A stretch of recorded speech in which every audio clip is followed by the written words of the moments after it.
संघर्ष योद्धा सन्माननीय अभिजित दादा भोई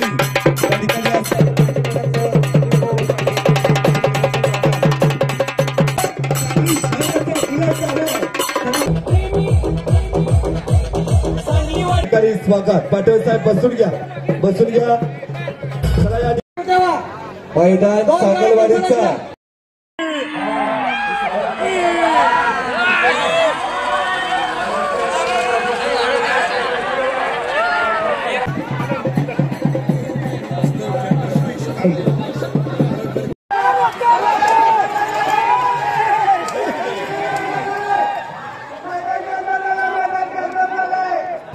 सुजित सर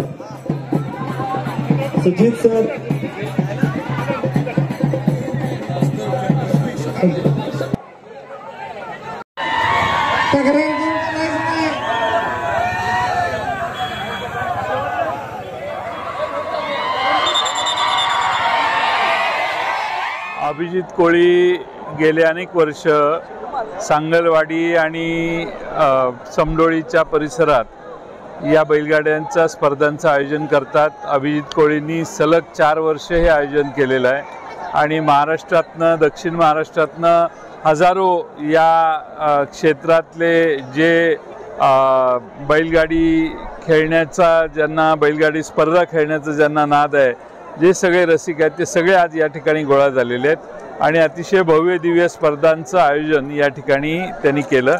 फार मोठ्या प्रमाणात लोकांच्यात हा खेळ किती यशस्वीपणाने लोकप्रिय झालेला आहे हे बघता येईल. आमचे खासदार डॉक्टर अमोल कोल्हे यांनी लोकसभेपासून या खेळाला गती देण्याचा प्रयत्न केला, पुन्हा चालू करण्यासाठी त्यांनी प्रयत्न केले, अनेकांनी केले प्रयत्न. आज हे स्वरूप बघितलं तर बैलगाडा स्पर्धा या महाराष्ट्राच्या ग्रामीण भागात प्रचंड लोकप्रिय झाल्यात हे एक मात्र खरं आहे. महालक्ष्मी यात्रा 2025 निमित्त गेले 4 वर्ष झालं मानाची जयंत बैलगाडी घोडागाडी स्पर्धा इथं आयोजित केली जाते. प्रत्येक वर्षी या स्पर्धेला उत्स्फूर्त प्रतिसाद प्रेक्षकांचा मिळतो. सरकारी नियमांचं पालन करून या स्पर्धा पार पाडल्या जातात आणि या स्पर्धेला प्रत्येक वेळी जयंत पाटील साहेब वेळात वेळ काढून इथं उपस्थित राहतात व या स्पर्धेचा दर्जा उंचवतात. त्याबद्दल मी त्यांचंही आभार मानतो. आणि इथं 15 दिवस झाले गेले जे कष्ट करतात आमचे कार्यकर्ते मित्र या परिसरातील सर्व नागरिक यांचं मी आभार मानतो. टोटल 4 गटामध्ये या बैलगाडी स्पर्धा झाल्या. जनरल गटमध्ये 1.25 लाख 1,75,000 अशी बक्षिसं ठेवण्यात आली होती. तशाच पद्धतीने दुसऱ्याही गटात ती बक्षीस ठेवण्यात आली.